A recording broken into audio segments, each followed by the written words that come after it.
Hello friends, and welcome to the Integrated Dharma Program course called Deepening Wisdom. I'm really glad you decided to join us and that we will be taking this journey together for the next 16 weeks. The idea of this course, as you may recall, is to give you something to think about, to give you something to practice with, to give you something to work on every day for the next 4 months. Each week you'll be getting material that's going to be a text, a very short text that I've selected carefully and translated and presented in a way that's most accessible, with the Pali and the English side by side, with a comment on the text and on the Pali, why it means what it does. And then guidelines for investigating this teaching of this text in your own experience, and for practicing it in your own life, both meditation practice and many other forms of practice. We're going to, in this way, undertake a systematic and quite detailed look at what the classical Buddhist teaching is about wisdom. We're looking at the words, if not exactly very close to the words of the historical Buddha, of the first generation of Buddhists that were inspired by him and their understanding of what he said. And we're going to find that he has a lot to say on this subject. So we're going to start by looking at the concept of wisdom in general, how it fits into the larger scheme of the Buddhist material, and how wisdom is something that grows gradually. He has this very organic model of the mind and body and of the universe. And wisdom is a natural product of the natural world. It's not something supernatural that comes in from some other dimension in some disembodied way. Wisdom has to do with the understanding that people gain. People as embodied minds, as people who are embedded in a world of experience. How they learn through their experience to see more and more accurately how things actually are in the world around us and in ourselves. And so this sort of understanding of the way things actually are is something that's going to grow very gradually, very naturally, and one step will come from another. Certain conditions are needed, good friendship, for example, is one of them. Access to the Dharma, to the teachings, is another. But practice is an essential ingredient. Wisdom will only come from practice.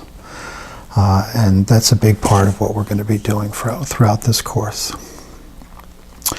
We're also going to be starting with the Buddhist notion of view, of right view. It's the first step on the Eightfold Path, for one thing. And we're going to see that view, a right view, has really two components, an early and a late one. That is to say, there's a kind of sense in which they're using the word view as a preliminary. You have to get pointed in the right direction if you're going to take a journey effectively.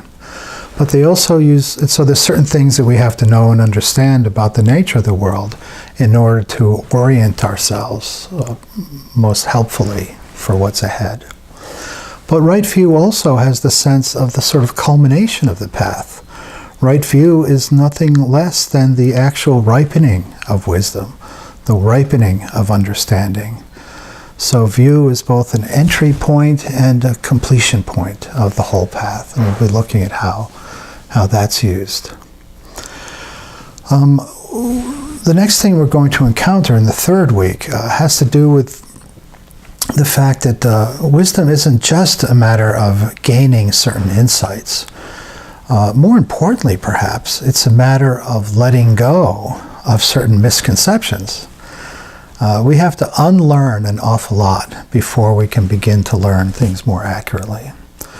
We have to overcome certain obsessions of the mind. One of the practices is going to be sitting down and simply asking, is there anything obsessing my mind right now, such that I cannot see things as they are? And if so, let's learn to abandon that.